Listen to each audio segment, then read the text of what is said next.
All right, we got a 2015 Jeep Cherokee Trailhawk with the 3.2 liter V6.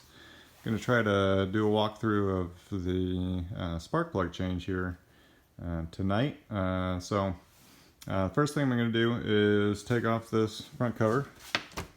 Should just pop off. All right, just pull that out of the way, set to the side. All right. As you can see here, we're going to disconnect a couple hoses. So this will be the first one we're going to disconnect. We're going to kind of disconnect this hose over here, this one up here, and these two back here. And then we'll move on to the next steps. Alright, so I've already gone ahead and disconnected these hoses. A few things I wanted to point out here. Since I am a kind of a DIYer and I don't do this very often, when I go through this, I do like to put a little bit of blue masking tape on the parts I've disconnected, just so that I make sure that when I come back and put everything together, that I make sure to put everything back that I took apart. So a few little side notes here. When you disconnect this front hose, it's kind of a push button type of connection. You have to push down on this white clip as you pull and it'll come out. You don't need to cut these zip ties. This just pops off the front here in both spots. Then this hose just lays out of the way. This front bracket you can kind of yank up on hard and it will pull off out of the way. This just is held in place here. You can just pull it up out of the way, disconnect that hose, it lifts up off out of the way, and you can just kind of maneuver around how you need to. There are 4 electrical connections that you'll need to take off. One is connected to this hose here. I found it actually easier to take that off before, I kind of maneuvered it around, but you just press down on this little tab and pull. This one back here is a little bit harder to get off.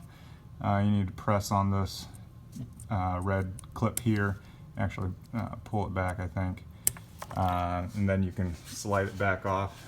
Helps if you have a flat tip screwdriver with that. Same thing over here. This was the hose that we disconnected.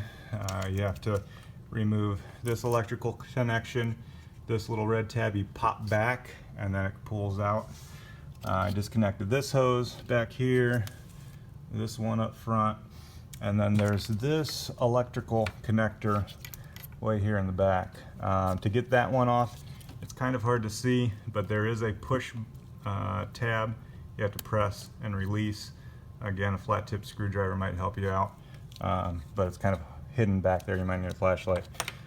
So those 4 hoses and those 4 electrical connectors, and then we'll move on to the air intake. All right, so to remove the air intake, we have 2 8mm fasteners that we're gonna take off here and kind of wiggle out and remove that air intake hose. Same thing over here, another 8mm in the back to be able to slide this off, but in order to be able to take this box out, it's kind of held in the back just by a clip. We're going to be able to pull up on it a little bit and free up the back, and we need to pull up because this front part slides underneath this little retaining ring here. It's not kind of held down in it, and it just slides underneath, so we should be able to pull up and out, and with this hose out, we'll be able to kind of maneuver it and bring it out as well, and then we should be able to get to the back 3 spark plugs at that point. Alright, next I wanted to show you guys a few things after I took out this intake hose and housing. Number 1, on this intake hose, there's a mounting spot here, over here, that's this hose out of the this fluid reservoir that's connected to. You just have to pop this up. but it's just a little side note. You can kind of see here, of course, now that I have everything removed, we have the back 3 coil packs, easy enough to get to be able to remove and change our spark plugs. A little side note, apparently this has been done before on my vehicle. I bought this used with 93,000 miles on it, and didn't know when the last time the spark plugs were changed, but someone had taken out this intake box and busted off the front clip and busted off the back clip that holds this in place. So, little side note, it is kind of a pain to remove when you're taking out for the first time, and then to pop back in place and put it back together with the clips intact. I don't know if that was a lazy mechanic or someone just kind of struggling with that. But hey, stuff happens. We got clips that break, you know, by all means, I can't really fault them for that.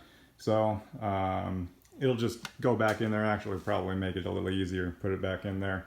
I did one of these before on my wife's van. Slightly different engine, but same type of air intake, and it was a pain to get that back in without breaking that clip. So it is what it is, but we got to the back 3 coil packs there. Next thing that we're going to do is to come to the front. There are 2 bolts up on the front that need to be loosened. Kind of hard to see here.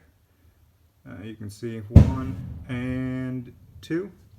And then on the back there is a bracket here, a corner bracket, where you can see those 2 bolts as well, 1 and 2, that are going to need to be loosened. This bracket needs to be loosened. I'll go ahead and do that, and then we'll work on taking this intake manifold cover off. Okay, so from that last part, one more thing that I forgot to mention here. On this bracket, I've already taken off the 2 bolts, or 2 nuts that are holding on the upper part of this bracket, but down below, it's kind of hard to see. Let me grab my light here.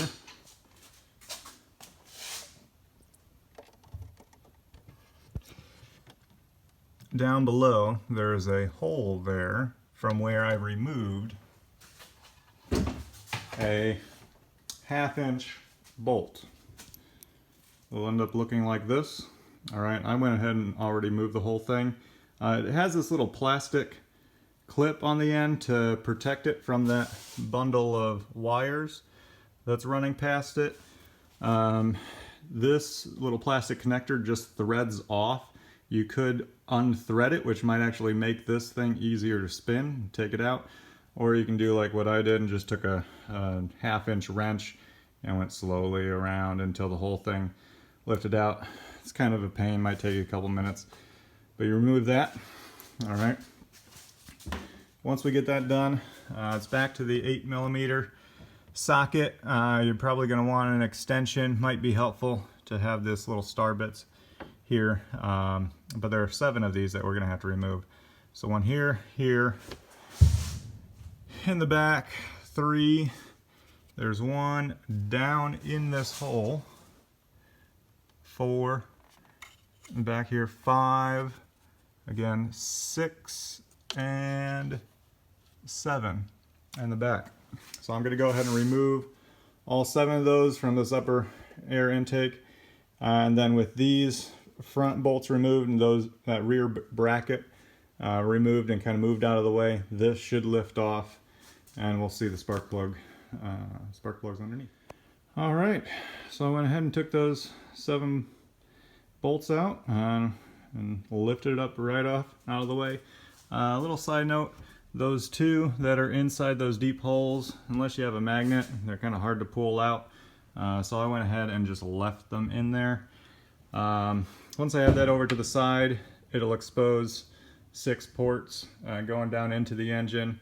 Went ahead and covered those up to not drop anything down in there while I'm working on this area.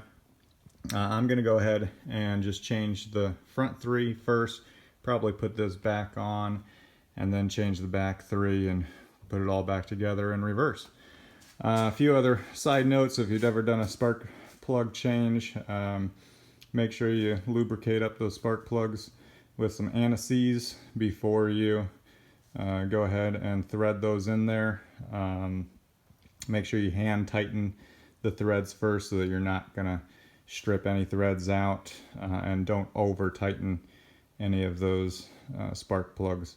Once you get them in there, just get it snug. Same thing once you put this cover back on. Don't completely over tighten those 7 bolts holding this intake manifold down. I'm not quite sure on the torque specs for them to get that specific, but if you just get them down snug, not to where you're going to overbear and strip it out, you should be good. So that's it. Hope someone finds this kind of tear out a little bit helpful, and have a good one. One little last tip: space back here when you're doing these back 3 is kind of tight for an extension for your spark plug socket. So I have 2 smaller extensions that I use. I'll put the spark plug socket onto the first extension and the spark plug, lower that down in the hole, and while I'm still holding it, I'll connect the second extension to the wrench, and then you're able to hand tighten it down. And then the reverse, just take it out half at a time. Other than that, the coil packs just kind of pop out and push back in. 1 bolt's holding them on. Pop that electrical connector off and then back on, and you should be good to go. All right, I think that pretty much finishes it up.